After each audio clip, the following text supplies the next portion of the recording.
नमस्कार साथियों, महाराष्ट्र के क्रांतिकारी आंदोलन में आज हम पढ़ेंगे महाराष्ट्र में कौन कौन से क्रांतिकारी आंदोलन हुए और क्रांतिकारी आंदोलनों के दौरान कौन कौन सी संस्थाएं बनाए गए, कौन कौन से मंडल बनाए गए।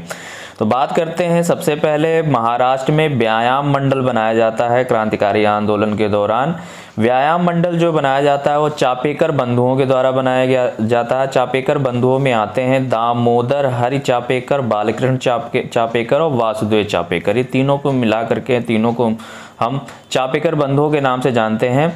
प्रेरणा स्रोत के रूप में जो नेता थे, यानी कि ये व्यायाम मंडल जो बनाते हैं वो प्रेरणा लेते हैं ये तीनों चापेकर बंधु लोग, और बाल गंगाधर तिलक इनको प्रेरणा देते हैं कि आप व्यायाम मंडल बनाएं। और ये 1896-97 के बीच में व्यायाम मंडल की स्थापना कर दी जाती है।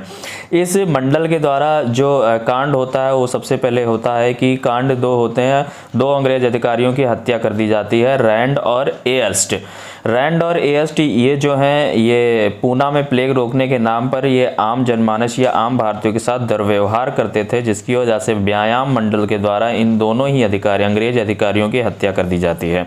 उसके बाद यही व्यायाम मंडल जो है वो मित्र मेला संगठन के रूप में परिवर्तित हो जाता है।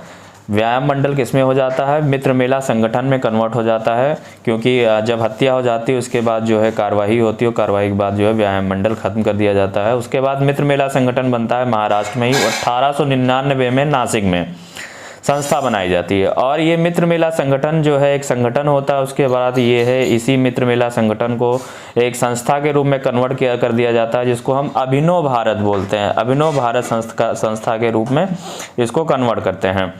अभिनव भारत की स्थापना जो 1904 में हो जाती है, जिसके संस्थापक होते हैं वी डी सावरकर जो है इसकी स्थापना करते हैं।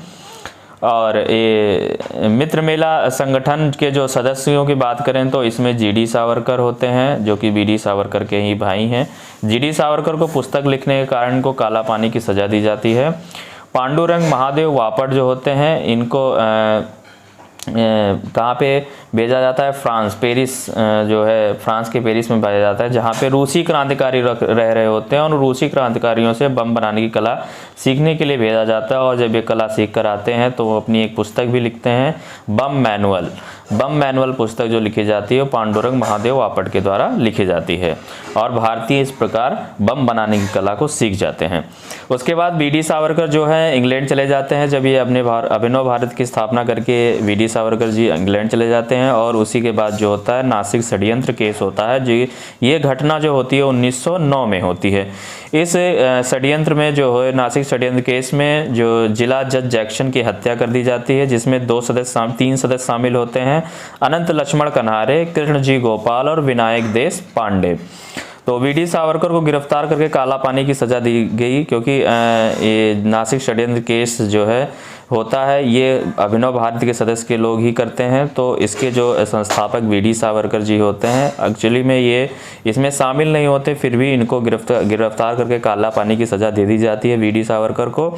इस प्रकार जो है महाराष्ट्र में क्रांतिकारी आंदोलन का दमन हो जाता है, क्रांतिकारी आंदोलन समाप्त हो जाता है। और अभिनव भारत में एक क्वेश्चन यहाँ से बनता है कि अभिनव भारत संगठन ने राणा कुंभा स्तंभ को अपना प्रतीक चिन्ह माना था। राणा कुंभा स्तंभ को ये प्रतीक चिन्ह माना था किसने? अभिनव भारत संगठन के लोग जो होते थे वो राणा कुंभा स्तंभ को अपना प्रतीक चिन्ह इन्होंने बनाया था। तो इस प्रकार जो है महाराष्ट्र में क्रांतिकारी आंदोलन का दमन हो जाता है। उसके बाद हम पढ़ेंगे कि बंगाल में क्रांतिकारी संगठन कैसे बनता है और क्रांतिकारी आंदोलनों का कैसे शुरुआत होती है। तो उस पर हम चर्चा करेंगे, जो मेन पॉइंट पे जहाँ से क्वेश्चन बनता है। मिलते हैं नेक्स्ट वीडियो में, तब तक के लिए नमस्कार, जय हिंद, जय भारत।